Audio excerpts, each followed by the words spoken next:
Hey, so welcome to the Creative Business Brain Clinic.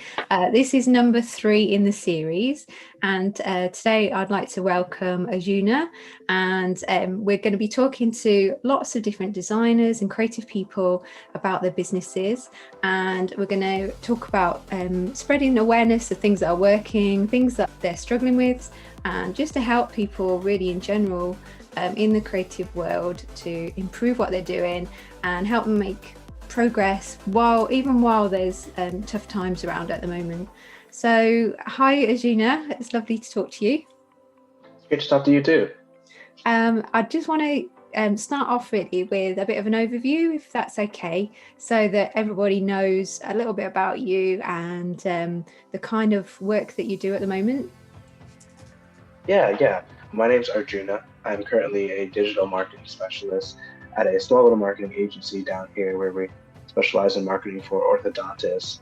On the side, I like to run workshops, facilitation, and brand strategy, really with the goal of helping people get unstuck, building a community, helping you kind of find your niche and stick with it, and have a sort of like a beacon. Okay, that sounds really cool. And how long have you been doing the workshops? Have you been doing them for a while, or is this a new thing? I'm in the early stages of them. I've been thinking about them a lot, and researching the brand spread and aging smart. Um, I'm currently in the stage where I'm compiling workshops, coming up with ideas for ones I think would be good to host, and just testing a little bit. Okay, that sounds great. And what kind of things are you doing at the moment to kind of build that, or build the things that are most important to you at the moment? Well, one thing I think that's very important to do for any sort of venture you're going off on is to always be learning, always be doing your research. I constantly listen to podcasts and books, and really that's what got me my job. I have no college degree, but I was learning and bettering myself. I was able to get a job in my desired field. So if you have anything that you want to do, I would urge you to just jump into it in a sense, educate yourself, but even more, take the next step and act on it, and make an actual action plan and do it, because it's easy to consume content and feel like you're doing something, but we've kind of deceived ourselves. You have to take the next step. Oh yeah, I've fallen into that trap before in the past. I think a lot of creative people do, because we all love to learn, and we kind of get shiny object syndrome, don't we? And it's like, We oh, do. wow, that looks great, I want to try that. We do. I've had that several times. In this day and age, media is something that's always in front of our faces. We're always on Instagram, we're always on YouTube, Twitter, Facebook, whatever it is. So once we take a little bit of a step up from just memes and we start doing educational content, it feels like, wow, we're really doing something. I'm really learning. But that's not enough. At the very least, write about what you're learning, talk about it, share it. Yeah, Much better than just sitting on it. definitely. And isn't it much easier to learn things while you're teaching it to other people as well? You kind of absorb it a lot better as well, don't you?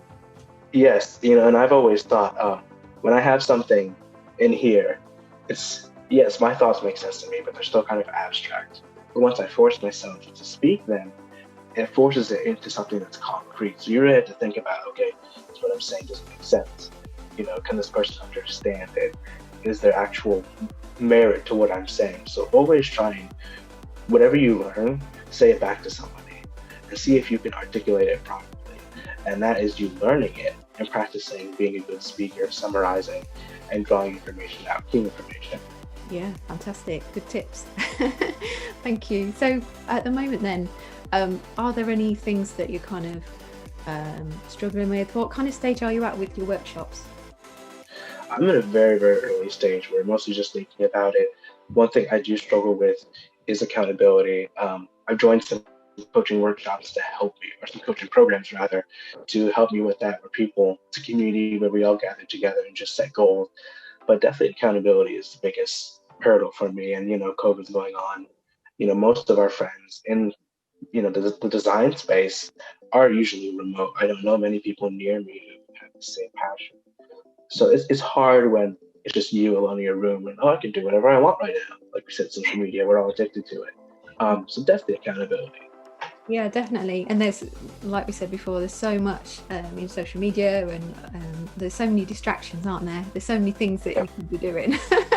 But Yeah. you've got to really focus on your goal and focus on what you really want in life. I think if we can really just remind ourselves every day what we really want, that can really help. And I don't know about you, but I always plan out my day. I always write everything that I'm going to do for the day, and Hmm. try and keep myself accountable, especially during the week. I'm writing by the time on my diary exactly what I'm going to be doing, Yeah. so that I don't get just too distracted, because it's so easy to like click on a video or something, isn't it? And suddenly you've like an It's hour's easy. gone by.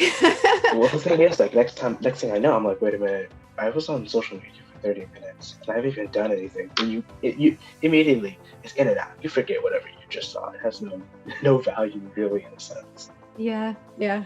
Is there anything else up, like, have you tried other things to stop you kind of getting distracted, or to help you stay accountable, apart from like groups? Is there anything else that you've tried at the moment?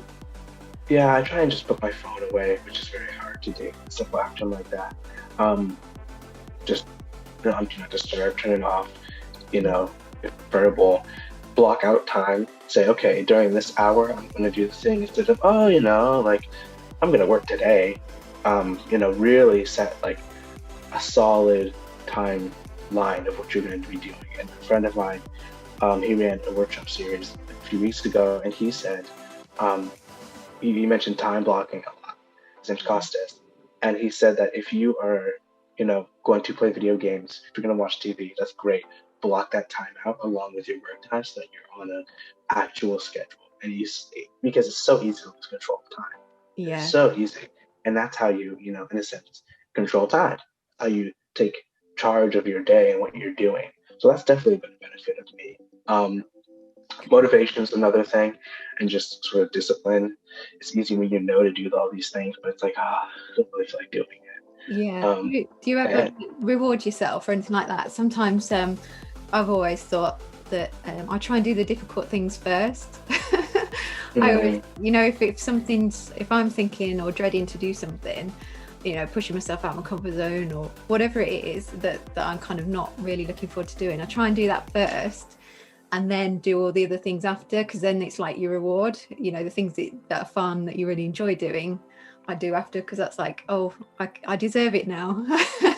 well, yeah, that's kind of the problems with New Year's and New Year's resolutions is Mhm. we set big goals that we would only see the results of in a few months. And to me, I don't make anything a resolution because that's me saying I'm not going to do it. But I think what would help with resolutions and with goals is doing them in small little bites, small wins, something attainable. Mm. And when you're going to work on something, check something off. It's really easy to do that first thing on the list because once you feel like you're making progress, that's where like your brain's like, oh, this is fun. I'm doing something. Oh, nice. Yeah. And that's kind of like, where a lot of media comes in, where it's like immediate gratification. We don't always get that with work, and that's the hard part. Mm. So if you could kind of structure your work, small wins, little victories, so that you can give yourself that encouragement, that'll definitely help. Yeah, I think sometimes we do. You probably do a lot more than you think in the day sometimes, and you don't give yourself that gratification of, wow, look at, do you ever do that? I don't know. I try and look back on my diary and think that I write everything down, and I kind of make a tally of things that I've done, so that I can show myself, actually, I've achieved a lot today, and I should be proud of myself. Do you ever do things like that? I am too hard on myself usually, but that's where other people come into play. Um, Excuse me, my friend Diane Gibbs, she's all about finding people's superpowers, and she's great at finding others. And that's where community comes into play for me, having other people around me, because, a famous quote is, it's hard to see the label from inside the bottle. You really can't see the big picture and you can't see your strengths on your own all the time. Yeah, absolutely. No matter it doesn't depend on your background or whatever. Most people do have that issue. So it's great to surround yourself with people to combat that, to combat your negativity, because they'll see something in you that really you probably don't even see. And that's good. It's good for you to think about that and to realize, hey, like there is something, And also, I sometimes believe it's more valid when somebody compliments me instead of me complimenting myself. It's good to know your strengths, um, but what other people say about you is important as well, and you should think it. Yeah, absolutely. Yeah, definitely. And isn't it weird that we sometimes it's like we've got blinkers on. We just, yeah, what you focus on, it really is so important, isn't it? It's so important to focus on the right things and to make sure that you are encouraging yourself and giving yourself credit for things. And Yes. you mentioned Diane. I did have a chat with Diane the other day. I do know who you're Yeah. talking about. Yeah. Yeah, she's She's lovely. awesome. Yeah, she Yeah, is. I'm in her coaching group, Design Recharge, and it's been a big help. And that's where community comes along, and it's great that you have a friend like her because she is a great friend. At the moment, is there anything that you would like any help with, like with your workshops? I've done workshops. I'm actually doing a new one very soon about planning, helping people plan for the year. So, yeah, I do lots of workshops as well. So if there's anything, I might be able to give you some tips or anything. Yeah, like tips would be advice, how you test exercises, and just your general, just how you kind of run them. It would be great to talk to somebody who has experience with it. Um, I've run, I've done core, the Futures core before. I enjoyed that. I did it in person, and I ran a digital workshop for work once. Did not go well because it was digital, and there were all these, technical difficulties. And I learned my lesson. However, I left a bad taste in my mouth. Oh So, no. but it'll be great, because I was like, oh man, like it went poorly, terribly. But we should always do in those situations is just learn from it. Um, Totally. Yeah. yeah, so it would be great to have that kind of experience. And I would like to encourage people on that note. You're gonna mess up all the time. Oh I have yeah. a crippling fear of messing up, but that's not very helpful. So just own it, see what you can learn from it, and don't let it just stop you. Keep going, push through it, because that's where you're really making progress. When you make those mistakes, you have to fix them. Yeah, absolutely. Yeah. So when I did my first workshop, I was so nervous. I remember just being really, really nervous. And when I look back at the video, I don't think you can tell, but I was really nervous. And it was silly because I've done loads of videos before, but because I just felt like there was so much pressure on me. Yeah. And because there were people attending live. It was a live thing, but I was recording it for a course afterwards. So so I recorded it live, but it was just in a Zoom room. Those links were only given out to those people. So it was quite an intimate thing. The first one, it was only, I don't know, 10 people or something, and I was really, really nervous. But I actually, when I look back at it, I was quite impressed with how I managed to talk about a lot of the subjects that sometimes you kind of doubt how much you know, and I there's so much more in your mind than you realize, because I was really elaborating on a lot of things, and I was kind of worrying that I was going to run out of time because I had so much to talk about. There's so much I wanted to share, and it was, I kind of surprised myself. So I think I was doubting myself a little bit at the first one, but now I look back and I think actually it was really good. A lot of people are still buying that course because it's so valuable. There's a lot of value in it. I would say when you're doing your workshops, pack as much value as you can into them. The more value you give, the better. I think a lot of people worry about giving too much away. They're scared to give too much away, and I don't think you can ever give too much away. I don't think so either. No. I was listening to another podcast called Biz Buds, where there was Michael Jonda and Tom Ross. They talked about value a lot, and here's sort of been my mantra that I'm trying to tell myself is solve before you sell. And instead of a sales call, I would much rather do an hour-long, 30-minute, or mini workshop where I hope you get clarity to solve a problem. To me, that does more, because if you don't even buy my services, you're still getting some sort of value, and that's what I want. I don't want value to be blocked behind a paywall, And like you said, you can never give too much away, because if you're helping people, that'll come back to you. Yeah, it will eventually. At the very least, and not even at the very least, at the most, I think that the best outcome is having a friend and building a relationship, because that means more than single transaction, because a transaction is a one-time thing, but a relationship is ongoing. And you really can benefit from that. It's symbiotic too. You help them, they help you. No, you don't expect that to just go back to your thing. But that's just the nature of a friendship or relationship, a true one. And giving out value, I think, is what gets you much closer to that than constantly seeking to sell or to make a transaction with somebody. Yeah, definitely. And it just makes it so much easier when they are ready to purchase a sort of bigger program from you, or They trust you. Yeah, absolutely. So I try and do one workshop probably every month, or it's usually about once a month now. So I don't know how often you're doing them, but yeah, it's about once a month. I make sure that I write down kind of all the reasons why they need to do it. I got, just to get it clear in my mind, and that helps with my content as well. So all the reasons why they need to do it, all the things that they're doing now that they don't need to do, that's kind of things that, the mistakes they're making. So I kind of write lists of these sort of things to help me get it clear in my mind why they really need me. And then it's so much easier to talk about it in your content on the run up to the event. Yeah, somebody really has to identify with what you're doing. I like to think, okay, as I'm making this exercise, who is this for? What stage of life is this person in? What problems are they facing? And the best thing you can do is based off of reality. When you're building a user persona for your product, I think a lot about myself.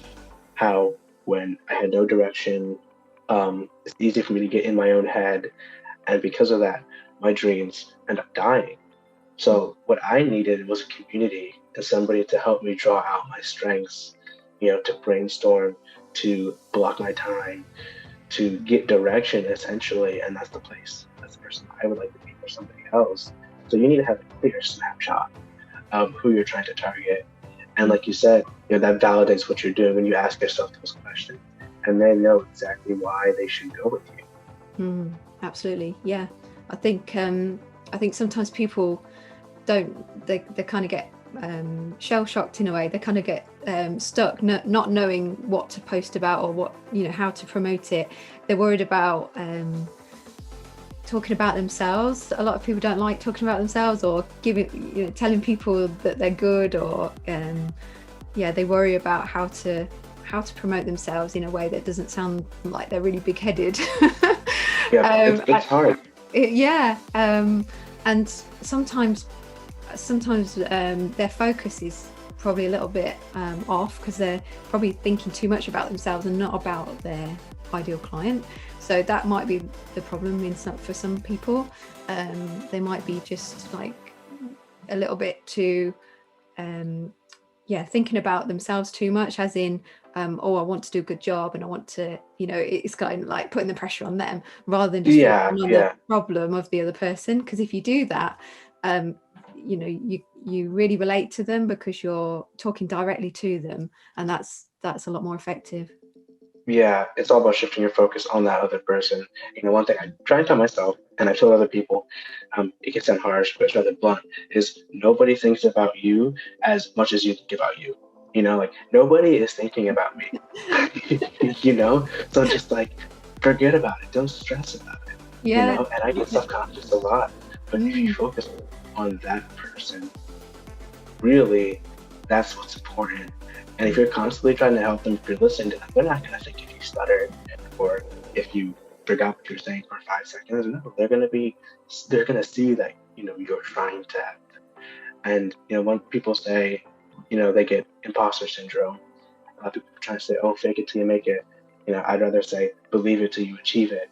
That's more positive. And it's just like, if you're an expert, and that's a little bit of a weird word for people. I don't feel like I'm an expert in anything a lot of people say. I think everybody's an expert in something. Everybody has that one thing they can go on for hours and hours about. It doesn't matter if it's related to business or not. So everybody has expertise, and I guarantee you that thing that you're passionate about, that you're talking for hours and hours, you probably didn't go to school for. It could be a TV show. It could be work, it could be anything, but everybody has the capacity to be passionate and to inform somebody about something. So Mm. everybody has expertise in something. It's just a matter of finding that and communicating that to people and being confident enough to understand that you do know what you're talking about. Yeah, that's it. That's it. And the more you do things, the easier it gets. Mhm. Definitely. So when you're doing your workshops, have you got like a set way of doing it at the moment, or do you want any help with that? Yeah, I would love help with that. It's kind of fluid right now. I'm mostly following like AJ and Smart. I'm sure you heard of like a design sprint. They really kind of champion design sprints. I have the book. Um, I have like a loose structure, based kind of around like identifying the problem, framing the problem, gathering information, coming up with solutions, but nothing really set in stone. So like, I am always up for feedback to change things. Really early stages. Um, I'm flexible. Have you done one of these workshops yet? Have you actually done Not them? yet, not yet. Okay. I've worked on them myself a little bit, but I want to do them on somebody else. Yeah. Okay. And is the idea you're going to do them live, or are you going to do them just recorded, or? I'm thinking about that. Here's kind of my base plan is I would almost like to have a course where I have all the exercises. I don't know if this is out or not. Where I have all the exercises and I run through them.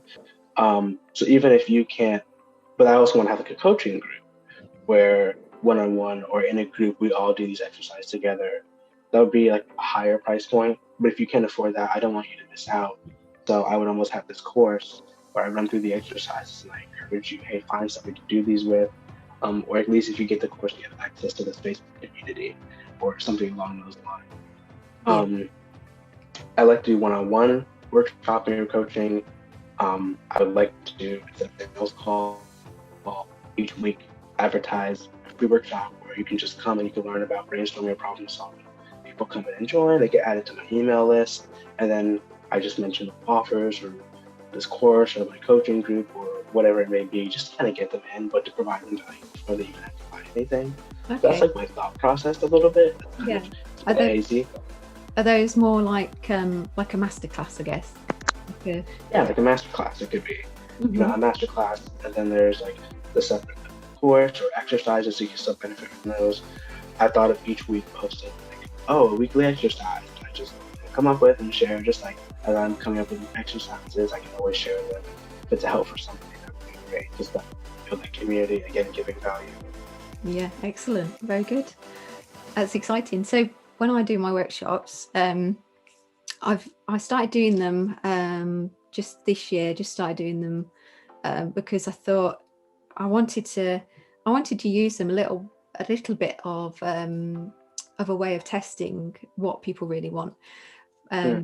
And I think if you word what you're doing in the right way, so I don't know if you know much about copywriting, but copywriting is really key to communicating what you're doing in a way that people find really attractive.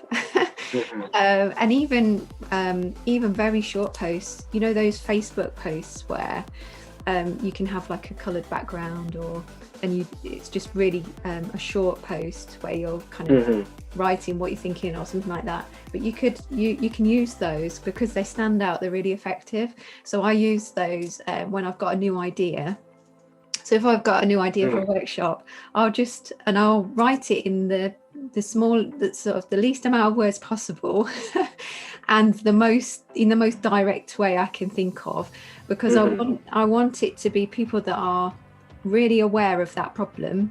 So if they're really aware, they need a direct approach. Yeah. So I'm trying to think of a problem that my ideal client has got that they want a solution to, and they Mhm. need it right now. So that's the way I approach it. Yeah. Yeah. So you can test it on any social media platform really, but I find Facebook's really good for kind of instant responses for this sort of thing. I get a lot of good feedback from a lot of my posts. Yeah, so I'm just trying to think the ones that were most popular. So things like I did a course about copywriting, and I did one about creating content for a month, and I called it Easy Creative Content. So easy creative content, plan out a whole month's of content, and I've forgotten exactly the wording. I'll have to look it up, but I did it in the shortest amount of words, and I made sure that people felt that they had a solution to their problem in that workshop. So they were getting they were learning how to get a whole month's content written out ready, so they could plan it out, and they were confident knowing what they were going to write about in the next month, and that was really popular. So it's all down to research at the end of the day. And if you're struggling to know what to do workshops about, it's really about talking to those people, so being really clear about the type of person they are, really narrow it down, niche it down as much as you can. And I know that's really hard for a lot of designers. They're always, when I ask designers, who their ideal audience is, they 1 minute they're telling me one thing, like I really want to do book designs and I like that kind of thing, and then then like a few minutes later in the conversation they're telling me, I want to do packaging, I want to do this and I want to do that, and or I want to help spiritual people, or I want to and they like, or I want to help soccer moms, they're jumping, they keep jumping from one type of niche to another, and I think sometimes they don't even realize it. They're not even aware of it. So it's trying to help them focus on one type of audience, and then work out what that audience really wants. And it's about doing the research, talking to them, interviewing them, even going in forums, all kinds of things you can do to like look at conversations they're having with other people about the things that they're struggling with, and understanding them in sort of like you would know your sister or your brother, knowing them well. So it's about understanding. I'm a big fan of user research, because if you can put yourself in somebody else's shoes, you can realistically imagine what they're going to do in the situation, what place they are in mentally, physically, spiritually, financially. I think that leads to success. Yeah, absolutely. And once you are at that stage where you've done that research, my eyes were opened not so long ago about how to do even more in-depth research than I realized, because I'd been running an online business for quite a long time, and I didn't realize actually how in-depth you had to go. It was really, that was quite a big eye-opener actually, and one of my coaches helped me to do sort of a lot more deeper research, that the type of research that copywriters do, really, that they feel that they really know that person and they're talking directly to them. So that has helped me a huge amount, and obviously I'm helping my clients with that now too, so it's great to pass on that knowledge. Yeah, for sure. What do you feel is holding you back from, do you feel are you holding yourself back at all from doing the first one, or are you worried about it, or? Yeah, like I am worried. I guess one thing that it's just easier for me to, motivation is a fleeting thing for me a lot of the time. So I'll be like, I'm gonna do this, and I'll be like, I kind of forget, and life gets busy. It's like the holiday season. I love my job, but working a whole job from 9 to 5 or 8 to 5 rather, it is a big chunk of time. So you're tired by the end of it. So that is something that ends up holding me back. It's just pushing through to, well, okay, I'm gonna have to, work a little bit longer. But really, I find that when I just get started, it's easy. It's like no problem. And if I'm just living alone, it's like, why not just, put in the work? Yeah, definitely sometimes finding the time and like the motivation is something that I do struggle with. Okay. And so often when we're procrastinating, it's usually because we've got in our subconscious, it's to do with some kind of fear or like a safety thing, because our subconscious mind is always trying to keep us safe, so it holds us back from the things we really want to achieve.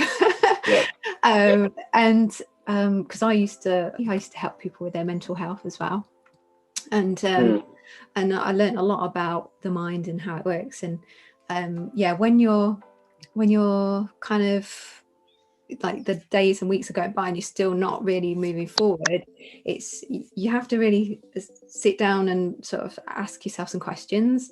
So it's good to just have a bit of peaceful time when you've got a notebook or something like that, like a journal, and just start asking yourself honestly, get yourself in a nice relaxed state, put some nice relaxing music on, and just think to yourself, okay, why haven't I achieved my goal yet? Why haven't I done my first workshop yet? And just sit and listen to yourself, and your mind will start to give you answers. So it's a really good way of realizing what is going on in your mind, because I don't know if you know, your conscious mind and your subconscious mind work very separately. So your conscious mind is kind of the things like you deciding what to wear in the morning, that kind of thing. But your subconscious mind is things that like memories and things that you've held on to from the past, and they can affect us every day because it's like anything that you hear or listen to or smell can remind you of something in the past that creates some kind of reaction or causes you to not want to do something. So so if you're kind of fearful of I don't know, maybe there's an experience way back when you were at school when you had to do something and somebody laughed at you or something like that. I don't know, it could be anything. Oh yeah, for sure. There are definitely those.